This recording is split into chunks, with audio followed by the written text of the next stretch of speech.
Hello and welcome to our earnings season daily special today on Thursday, and it's the busiest day of the season for S&P 500 companies. 45 of the S&P 500 is reporting today, and we've had a couple of big reports overnight. So first though to the UK and RBS, which has reported a pretty grim third quarter. Operating profits slumped from over 900 million to a loss of 8 million pounds. The attributable profit down to 315 million pounds as a loss. So losing 300 million quid in the quarter. A real tough one. NatWest Markets struggled badly. Revenues down by almost 3/4, and then also the bank had to take a 900 million pound provision for new PPI claims, so taking that total to 6.2 billion since that scandal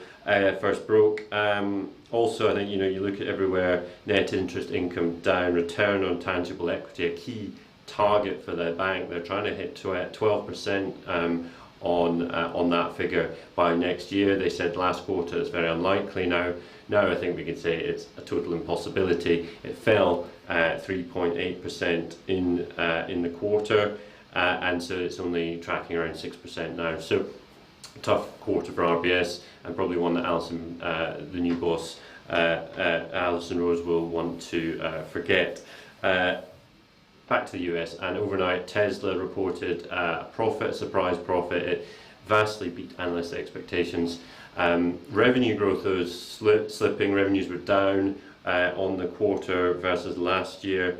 $6.3 billion in revenues. That's down from 6.8 a year ago and 6.5 that was expected. But the EPS beat was huge amount of cost savings. They slimmed costs by 16% over the year. So surprise profit. Now we know that deliveries hit 97,000 in the quarter, short of what they'd been aiming for, 100,000, but it is better. So they're sticking to their target for the year, 360,000 to 400,000 deliveries this year. That, though, as we've said consistently in the past, is it represents flat to negative growth versus the second half of last year, when they were really ramping up production in order to get those Model 3s out ahead of that the end of tax credits in the US. They've also got an increase in free cash flows, allowed them to have more money in the bank. They've got $5.3 billion in the bank, but they will need it. They're building out another gigafactory in Europe. They've got one in China being built. It's been completed in 10 months. Production of the new Model Y is coming. They're also planning a new electric heavy truck vehicle. So lots of investment still needed, and doubts still remain. But the stock jumped 17% in after-hours trade yesterday. So if you have a position in that today, then you will see that stock rally on the open. Meanwhile, Ford, it's struggling a bit. It's had to lower its full year guidance. It expects earnings between $6.5 and $7 billion. Previously it's aimed at $7 to $7.5 billion. So at best that's flat on last year's $7 billion. It's improving the product mix, more SUVs and trucks and things at higher margin, but it's having to offer bigger discounts in the US, and China is a tough market still.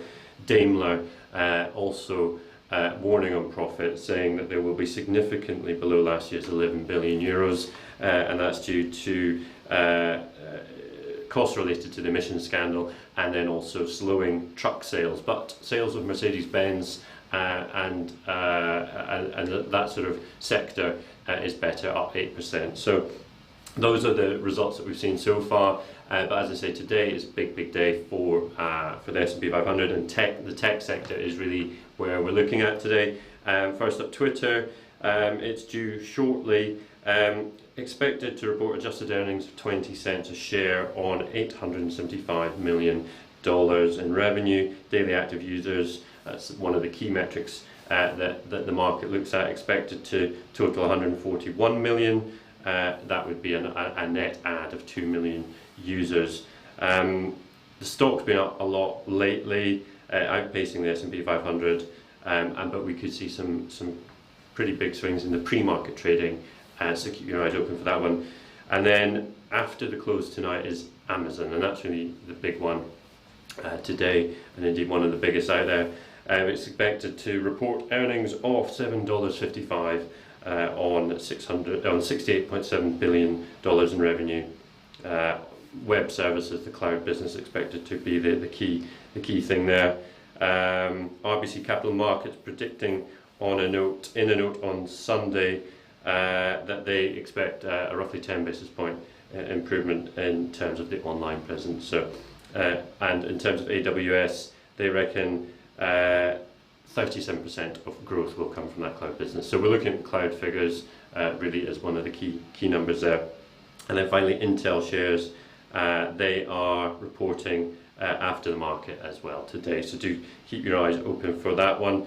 So lots to look out for today. There's also Visa and among others. We had AstraZeneca earlier, all reporting very good numbers in the UK. So lots happening at the moment. There'll be more tomorrow, and an awful lot happening next week as well. So do tune in for the next update. We'll have another earnings season update for you tomorrow morning. So thanks for watching for now, and we will be back later. It's ECB day, so we've got a live just check on that one. But expect no real significant moves from the ECB. It's more likely to be a bit of a farewell to Mario Draghi as it's his last meeting. Thanks for watching.